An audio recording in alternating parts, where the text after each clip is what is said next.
ondan sonra. Salayım istiyorsun abi. Sıksın gelsin abi. Tamam. Aynen. Hepsini salla, kalsınlar, herkes sallasın. Aynen anda. Yerden. Yerden.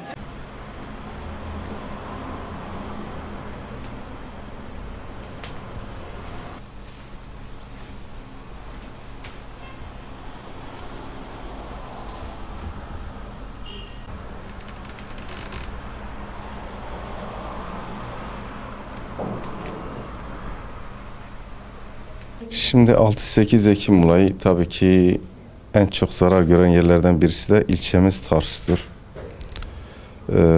Yaklaşık 13 arkadaşımız bu olaydan etkilendi.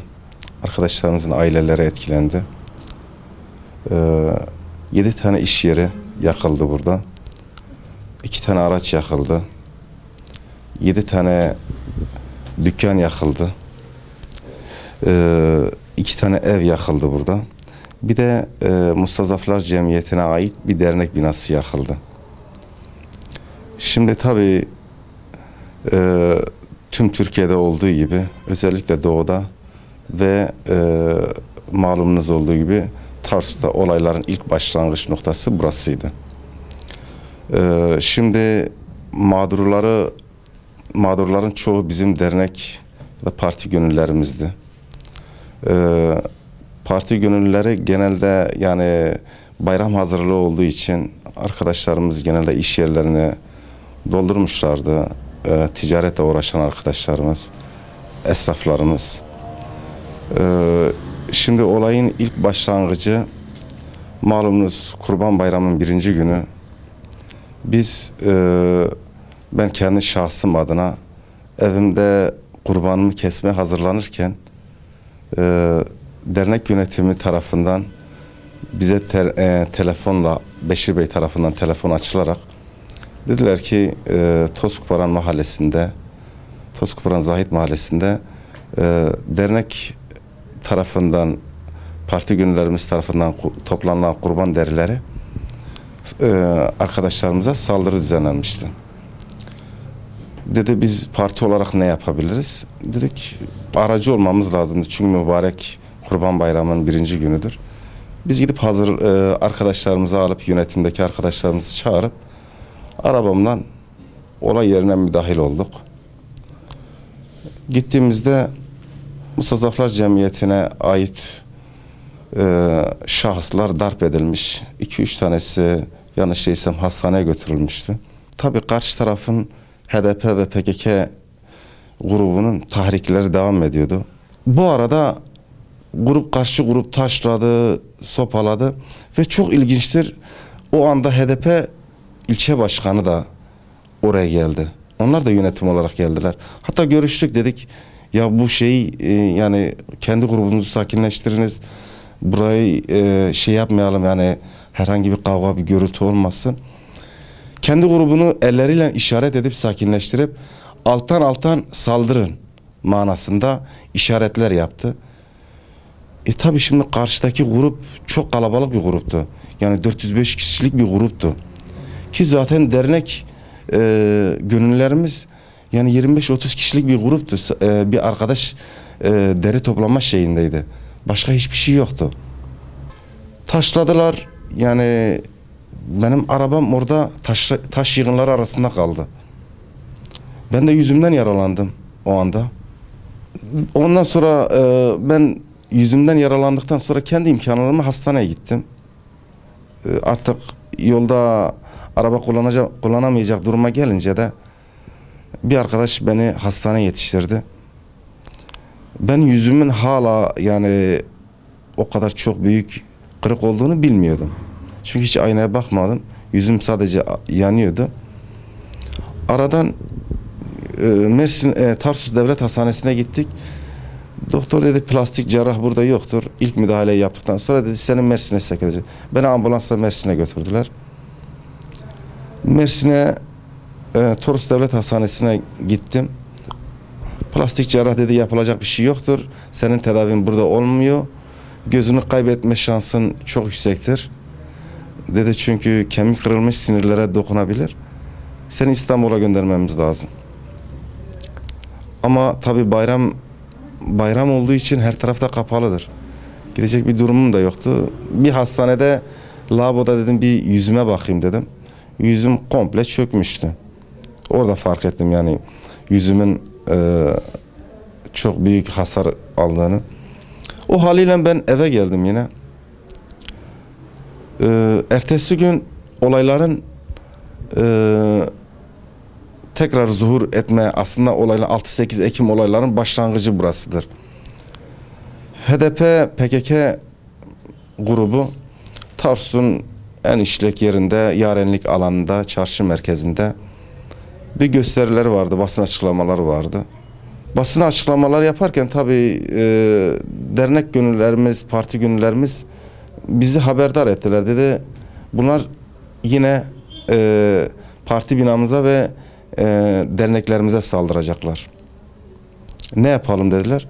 Valla dedik parti yönetimi olarak toplanalım. Gidelim yani o yaralı halimle yine yardımcı olmaya çalışalım. Yani sonuçta bu halkımızın maslahatı içindir. Parti merkezine gittik. Oradan dediler Mustazaflar Cemiyeti'ndedir. Biz Mustazaflar Cemiyeti'ne gittik. İl başkanımız da geldi. 50 metrelik bir mesafedir zaten. Hemen yürüyerek gitti Salih Bey'le il başkanımız işte yönetimle beraber gittiler. Gelmediler. Emniyet yetkilileri gelmedi. Tabii meselenin sonrası çok önemlidir.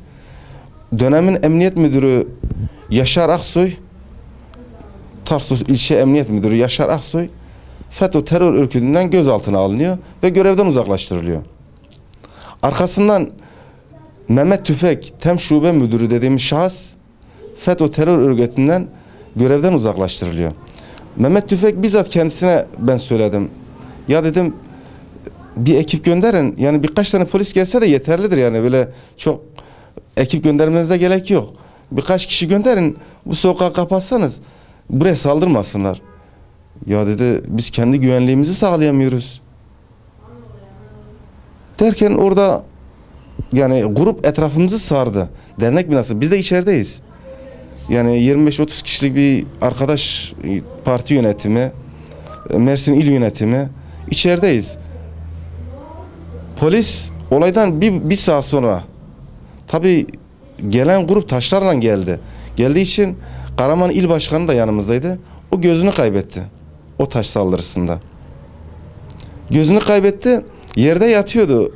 Yani şu anki gibi hatırlıyorum. Kaymakam Bey içeri geldi. Dönemin kaymakamı içeri geldi. Dedi grubunuzu sakinleştirin. Benim yüzüm yaralıydı. Karaman İl Başkanı'nın gözünü kaybetmiş. Yerde yatıyor kanlar içinde. Dernek komple ablukaya alınmış. Kendisi akreple içeri giriyor.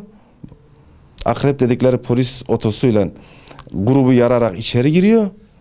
Diyor grubunuzu sakinleştiriniz. Ve ilginçtir ki emniyet ilk geldiğinde ilk işi derneğin içini gaz bombalarıyla doldurdu. Zaten Hasan kardeşimizin yani Karaman İl Başkanımızın gözünü kaybetmesinin sebebi budur. Dernek binasının içerisine gaz bombaları atılıyor. İçerideki arkadaşlar dışarı kaçmaya çalışıyor. Dışarıdaki saldırganlar tarafından taşlı saldırıya uğruyorlar. Ve saatlerce böyle sürüyor. Kaymakama diyorum ki, sayın kaymakamım, bak biz saldırgan taraf değiliz. Bizi tanıyorsunuz, bizi biliyorsunuz. Biz sulhtan yanayız. Saldırıya uğrayan tarafız. Bak dışarıda yüzlerce kişi vardır, saldırıyor. Bak içeriden dışarıya taş atılmıyor. Burası bir binadır yani. Siz geliyorsunuz bize diyor ki sakin olunuz. Evet. Ve arkasından kaymakam gittikten sonra polisler dernek binasını ablukaya aldılar. Arama yapacağız. Kimse dışarı çıkmasın. Kimse dışarı çıkmadı. Çıkarttırmadı daha doğrusu.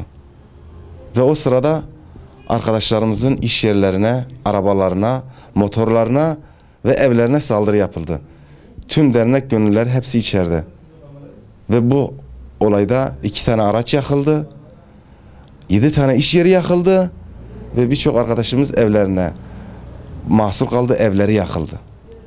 Yani bu olay emniyet tarafından kasıtlı olarak, o dönemin FETÖ terör örgütü tarafından kasıtlı olarak yapıldığına inanıyoruz. Şimdi anlıyoruz. Bak, bunu belki birkaç ay öncesinde söyleseydik kimse inanmazdı bize. Çünkü dönemin ilçe emniyet müdürü, TEM şube müdürü ve 6 tane vali yardımcısı görevden uzaklaştırılıyor. FETÖ terör örgütü tarafından gözaltına alınıyor. Ve şu anda hapisteler. Şimdi malumunuz dönemin başbakanı Ahmet Davutoğlu tarafından 6-8 Ekim olaylarında zarar gören tüm vatandaşlarımızın zararları kuruşu kuruşuna ödenecekti söylendi. Buna binaen parti gönüllü ve üyelerimizin zararlarını karşılaması için biz ekip oluşturduk. Dedik gidin valilikten zararlarınızı tespiti için ekip gelsin, şey yapsın, zararlarınızı tespit etsinler. Tabii şimdi hastane kayıtlarındaki zarar gören kardeşlerimiz, ondan sonra emniyetteki raporları hepsini toplayıp valiye gittiler.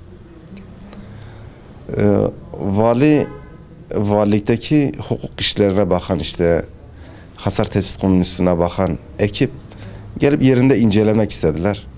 Tabii daha olaylar daha sıcağınaydı. O dönemde yani ben iyi hatırlıyorum. Hala olaylar devam ederken valilikten bir tane bir kişi tek göndermişlerdi. Ben hatta dedim başka kimse gelmiyor, mesela polis falan kimse gelmiyor. Yok dedi, beni gönderdiler. Olaylar devam ediyordu. Ve gelen arkadaş ürkekti yani. Emniyet, çünkü emniyet yok, devlet yoktu yani açıkçası. Yani bu dediğimiz yerlerde, üyelerimizin, gönüllerimizin yaşamış olduğu yerlerde devlet namına hiçbir şey yoktu. Güvenlik yoktu. Kimsenin can güvenliği yoktu. Hatta arkadaşlarımız o gelen arkadaşı, valilikten gelen arkadaşı, yani birkaç kişilik arkadaşlar tek tek esnafları gezdirerek, o zarar gören esnafları gezdirerek mahallelerin dışına, yani selametli yere ulaştırana kadar arkadaşlarımız ona eşlik ediyordu. Yani öyle bir pozisyondaydık. Tabii biz valiye dedik gidin müracaat edin. Yani madem zararlarınız karşılanacaksa en azından maddi olarak biraz rahatlarsınız. Çünkü arkadaşlarımız çok ciddi manada sarsıldılar ekonomik olarak. Arkadaşlarımız valiliğe gittiler. Valilik ekip gönderdi. Maliye ekibi gönderdi. Emniyet yetkilileri geldi. Herkes geldi. Zararları dosyalaştırıp valiliğe teslim ettik. Avukatımızla beraber teslim ettik. Tabii o arada vali işler hasar tespit komisyonuna bakan bir tane bayan, avukatmış kendisi, sonradan öğrendik. Valiliğin avukatıymış. Bizim dernek parti yönetiminde olan bir arkadaşımıza ekip otururken demiş, ya bu siz onlardan kalır yanınız yoktur. Yani karşı taraftan bahsediyor. HDP PKK grubundan bahsediyor. Sizin onlardan kalır yanınız yoktur. Arkadaş diyor, biz ne yaptık? Biz kime ne zarar verdik? Yani bakın, burada bizden başka zarar gören var mıdır? Ya işte ben onu demek istemedim. Bir sonraki görüşmede bu sefer kadın kimliğini açıklıyor. Yani asıl niyetini açıklıyor. Diyor, bu yapılan Madımak'ın ücüdür. Yani geçmişte Madımak'ta da insanlar diri diri yakıldı. Yani meseleyi ideolojik olarak yaklaşıyor. Arkadaşlarımız parti yönetiminden olan ve dernek gönülleri olan arkadaşlar aradan uzun bir zaman geçmelerine rağmen valilik hiçbir işlem yapmadı. Bir gün vali tarafından biz davet edildik valilik makamına. Biz bu zarar gören arkadaşlarla beraber Mersin İl Başkanımızı da yanımıza alarak valilik makamına gittik. Orada bir tane bayan baktık, yani eski ekipten kimse yok. O hasar tespit komisyonuna bakan ekibin kimse orada yok. Hatta arkadaşlar dedi hayırdır ekip değişmiş falan deyince orada duran bir bayan dedi şu anda hasar tespit komisyonuna bakan benim dedi. Dedik öncekiler görevden alındı hepsi dedi. Dedi biz sizinle uzlaşmak istiyoruz. İl başkanımız da zaten biz uzlaşmak istiyoruz. Biz de şey yapmak istiyoruz. Dedi siz hakkımızda mahkeme dava açmışsınız mahkemeye. Mahkemenizi çekerseniz sizle uzlaşalım. Dedik aradan 1,5 sene geçmiş. Siz hiçbir işlem yapmadınız. Nasıl uzlaşalım yani, ne diyorsunuz? Dosyalarımız zaten sizdedir. Dedi üzgünüm ama dedi size bir şey söylemek istiyorum dedi. Dosyalarınızın içi tamamen içi boşaltılmış dosyalardır. Hatta o anda Karaman İl Başkanımız da yanımızdaydı. Gözünü kaybetmiş Karaman İl Başkanımız. Dedi nasıl yani olur dedi. Dedi bakın dedi siz gözünüzü kaybetmişsiniz dedi. Şu anda sizin önümdeki dosyada sizin gözünüzü kaybettiğinize dair herhangi bir bilgi yok elimde dedi. Sonra mahkeme süreci devam ediyordu. Biz dedik hem mahkememiz devam etsin hem de biz uzlaşalım o zaman, madem uzlaşma tarafıysanız. Uzlaşsınlar arkadaşlarımız. Zararları en azından karşılansın. Yaklaşık 6 aydır bir zaman geçti. Yani 2 gün önce ben Kürşat Bey'i aradım. Dedim Kürşat Bey dosyalar, arkadaşlarımızın dosyaları ne durumdadır dedim. Dedi vallahi hazırlık yapıyoruz. Daha komisyona sevk edilmedi. Yani bu kadar vurdum duymazlık 2 seneyi aşan bir sürede hala valiliğinin